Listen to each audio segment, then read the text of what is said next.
بسم اللہ الرحمن الرحیم۔ تاریخ کی 5 سب سے گنہگار عورتیں جن کا ذکر قرآن مجید میں بھی آیا ہے۔ پیارے دوستو، تاریخ میں کچھ ایسی گنہگار عورتیں گزری ہیں جن کا ذکر اللہ تعالیٰ نے بھی اپنی کتاب قرآن مجید میں کیا، اور یہ عورتیں نہ صرف انسانوں کی گمراہی کا سبب بنی بلکہ کچھ تو اللہ کے پیارے نبیوں کو بھی قتل کرنا میں آگے آگے رہی۔ نمبر 1 پر نام آتا ہے حضرت لوط علیہ السلام کی بیوی کا۔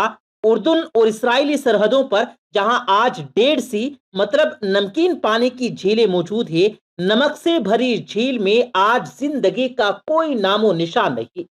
آج سے ہزاروں سال پہلے یہ انتہائی خوبصورت علاقہ تھا۔ اس علاقے میں جو قوم رہتی تھی ان پر اللہ نے حضرت لوط علیہ السلام کو نبی بنا کر بھیجا تھا۔ اس کام کا گناہ بہت بڑا تھا، وہ ایسے گناہ کی اس سے پہلے کسی قوم نے بھی نہیں کیا ہوگا۔ اس قوم کے مرد مردوں کے ساتھ اور عورتیں عورتوں کے ساتھ بدکاری کیا کرتے تھے۔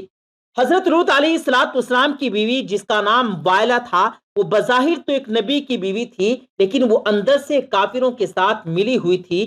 وہ اپنی قوم کا ساتھ دیتی تھی۔ اس بیوی کے لیے اور کیا بدنصیبی ہوگی کہ یہ عورت ساری زندگی میں ایک نبی کے ساتھ رہنے کے باوجود نافرمان رہی۔ جب حضرت لوط علیہ السلام کی قوم نے آپ کی باتوں کو ماننے سے انکار کر دیا تو اللہ کے فرشتے نوجوانوں کی صورت میں اس بستی میں آئے جو کہ حضرت لوط علیہ السلام کے گھر میں آ کر ٹھہرے۔ حضرت لوط علیہ السلام کی بیوی جو کہ اپنی قوم کے ساتھ ملی ہوئی تھی، اس نے جا کر اپنی قوم کو بتا دیا کہ کچھ نوجوان ہمارے گھر ٹھہرے ہوئے ہیں۔ ان لوگوں نے حضرت لوط علیہ السلام کے گھر کو چاروں طرف سے گھیر لیا۔ اس پر فرشتوں نے حضرت لوط علیہ السلام کو ان کی قوم پر عذاب لانے کی خبر سے آگاہ کیا، اور حضرت لوط علیہ السلام کو حکم دیا کہ آپ اپنے گھر والوں کو لے کر یہاں سے نکل جائیں۔ حضرت لوط علیہ السلام ابھی راستے میں تھے کہ ان لوگوں پر اللہ کی طرف سے پتھروں کی بارش شروع ہو گئی۔ آپ کی بیوی جو آپ کی قوم کا ساتھ دیتی تھی، وہ بھی اپنی قوم کے ساتھ پتھروں کی بارش میں ماری گئی۔ سادوم کے علاقے میں آج بھی وائلہ کی آبادی موجود ہے۔ حضرت لوط علیہ السلام کی بیوی کا واقعہ قرآن مجید کے علاوہ بائبل میں بھی موجود ہے۔ نمبر 2 پر نام آتا ہے حضرت نوح علیہ السلام کی بیوی کا۔ قوم نوح شرک جیسے گناہ میں مبتلا تھی۔ اس قوم کے لوگوں نے اپنے سرداروں اور نیک لوگوں کے بت بنا لیے تھے اور وہ ان کی عبادت کیا کرتے تھے۔ اللہ تعالیٰ نے جناب نوح علیہ السلام کو اس قوم پر نبی بنا کر بھیجا۔ یہ قوم اتنی ظالم اور نافرمان تھی کہ اپنے نبی حضرت نوح علیہ السلام کے گھر میں داخل ہو کر آپ پر ظلم کرتے اور حضرت نوح علیہ السلام کو اپنی مجلسوں سے نکال دیتے، اور آپ کی بیوی بھی ان کافروں سے ملی ہوئی تھی۔ اس کا نام واحدہ تھا۔ یہ عورت کافر ہی نہیں بلکہ اس کا رہنے سہنا بھی کافروں جیسا ہی تھا۔ حضرت نوح علیہ السلام کی بیوی کافروں میں شریک ہو کر آپ کو دیوانہ اور مجنون کہا کرتی تھی۔ یہ عورت بتوں کی بڑی تعریف کرتی۔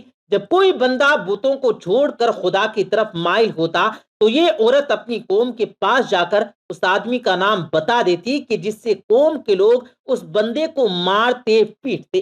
اس طرح سے وہ بندہ بھی ڈر اور خوف کے مارے بتوں کی پوجا کرنے پر دوبارہ سے آمادہ ہو جاتا۔ واحدہ نامی اس عورت نے حضرت نوح علیہ السلام کے ایک بیٹے یام کو بھی کفر میں مبتلا کر لیا تھا، اس لیے آپ کا یہ بیٹا بھی ماں کی طرح کافروں سے مل کر آپ کی مخالفت کیا کرتا تھا۔ اللہ تعالیٰ نے اس عورت کی بدنصیبی قرآن مجید میں بیان کی ہے، اور اس کے حالات بائبل میں بھی درج ہیں۔ جب اللہ پاک نے حضرت نوح علیہ السلام کی قوم پر سیلاب کا عذاب نازل کیا تو آپ کی بیوی اور یہ نافرمان بیٹا یام بھی اپنی قوم کے ساتھ تباہ و برباد ہو گیا۔ نمبر 3 پر نام آتا ہے دلائلہ کا۔ دوستو، یہ وہ عورت ہے جس کا نام کئی صدیوں سے بے وفائی اور دغا بازی میں مشہور رہا۔ دلائلہ کا ذکر قرآن پاک اور بائبل میں بھی پڑھنے کو ملتا ہے۔ واقعہ کچھ یوں ہے کہ حضرت موسیٰ علیہ السلام کی وفات کے بعد بنی اسرائیل کی قوم عمالقہ محکوم بن چکی تھی، تو اللہ تعالیٰ نے اس قوم میں ایک بہت ہی طاقتور لڑکے کو پیدا کیا جس کا نام سیمسن تھا۔ سیمسن اس قدر طاقتور تھا کہ وہ اکیلا ہزاروں لوگوں کا مقابلہ کر لیتا تھا۔ قوم بنی اسرائیل نے اس بندے کی صلاحیت اور بہادری دیکھتے ہوئے سیمسن کو اپنے قاضی کے عہدے دے دیے تھے۔ بنی اسرائیل سیمسن کی طاقت کے ذریعے قوم عمالقہ پر فتح حاصل کرنے کی کوشش میں لگ گئے۔ دوسری طرف قوم عمالقہ سیمسن کے طاقتور کا راز جاننا چاہتی تھی، اس لیے انہوں نے اپنی قوم کے ایک خوبصورت لڑکی جس کا نام دلائلہ تھا، اس کو سیمسن کی بہادری اور اس کی صلاحیت کا راز جاننے کے لیے سیمسن کے پاس بھیج دیا۔ سیمسن نے اس لڑکی کو دیکھ کر پاگل ہو گیا اور اس کی محبت میں دیوانہ وار ہو گیا۔ اس نے اس لڑکی کو اپنی صلاحیت کا راز بتا دیا۔ سیمسن کہنے لگا کہ اس کی طاقت کا راز اس کے لمبے بال ہیں۔ ایک دن موقع پاتے ہی دلائلہ نے سیمسن کے لمبے بال کاٹ دیے۔ اسی رات میں قوم عمالقہ نے بھی سیمسن پر حملہ کیا اور اس کو گرفتار کر لیا۔ پھر ایک دن قوم عمالقہ سیمسن کو گرفتار کر کے جشن منا رہی تھی تو سیمسن نے اللہ تبارک و تعالیٰ سے دعا کی کہ اے اللہ مجھے معاف کر دے۔ اللہ تعالیٰ نے سیمسن کی دعا قبول کرتے ہوئے اس کی تمام طاقت واپس کر دی۔ طاقت واپس آتے ہی جس ستون کے ساتھ سیمسن کو باندھا گیا تھا، اس نے اس ستون کو زور سے کھینچا تو سارے کا سارا محل زمین پر زمین بوس ہو گیا، جس کے نتیجے میں دلائلہ اور اس کی قوم عمالقہ کے بے شمار لوگ موت کے گھاٹ اتر گئے۔ نمبر 4 پر نام آتا ہے زیزبیل، لیبنان کے بادشاہ کی خوبصورت بیٹی کا بت پرست تھی۔ اس کی شادی بنی اسرائیل کے بادشاہ اخیت سے ہوئی تھی۔ زیزبیل نے نہ صرف اخیت کو بہت کی پوجا کرنے پر لگایا بلکہ تمام وراثت میں خدا کو ماننے کے بجائے بے شمار بت بنا دیے تھے تاکہ لوگ ان بتوں کی پوجا کرتے ہوئے گمراہی سے باہر نہ نکل سکے۔ ایک دن قوم کے ایک نیک بندے حضرت یرمیہ علیہ السلام نے زیزبیل اور اس کے شوہر کو کہا کہ تم سب لوگ بتوں کی پوجا کرنے کے بجائے ایک خدا کی عبادت کیا کرو، اسی میں تمہاری بھلائی ہے۔ اس ظالم عورت نے حضرت یرمیہ علیہ السلام پر خنجر سے وار کیا جس سے وہ وہیں پر شہید ہو گئے۔ شہید ہوتے ہوتے حضرت یرمیہ نے اس عورت کو بددعا دی کہ اے عورت، بہت جلد تیرے خوبصورت بدن کو کتے نوچ نوچ کر کھائیں گے۔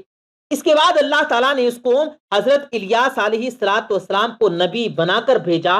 ان کے آنے کے بعد یہ عورت ایمان لانے کے بجائے آپ کو بھی مارنے کے لیے تیار ہو چکی تھی، لیکن ایک دن اچانک اس عورت کو حضرت یرمیہ علیہ السلام کی بددعا لگ گئی اور ملک اسرائیل کے سرداروں کے قبائلی وحشیوں نے حملہ کر دیا۔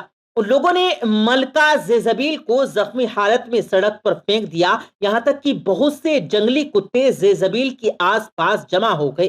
کتوں نے لاش کو نوچ نوچ کر کھایا۔ نمبر 5 پر نام آتا ہے اٹالیہ کا۔ حضرت الیاس علیہ السلام کے دور سے تعلق رکھنے والی زیزبیل نامی ملکہ کا ہی یہ بیٹی تھی جس کا نام اٹالیہ تھا۔ یہ لڑکی بھی اپنی ماں کی طرح بہت حسین اور جمیل تھی، یہ بھی کافر تھی۔ اس کی شادی یہودا کے بادشاہ یشوع رام سے ہوئی تھی۔ اس قوم میں بھی ہر جگہ بتوں کی عبادت ہونے لگی تھی۔ کچھ دنوں بعد اس قوم پر بھی وحشی لوگوں نے حملہ کیا۔ وحشیوں نے یہورام کو بھی قتل کیا، لیکن اس شہر کا بادشاہ ایک غار میں جا کر چھپ گیا جس کی وجہ سے اس غار میں ہی اس کی موت ہو گئی۔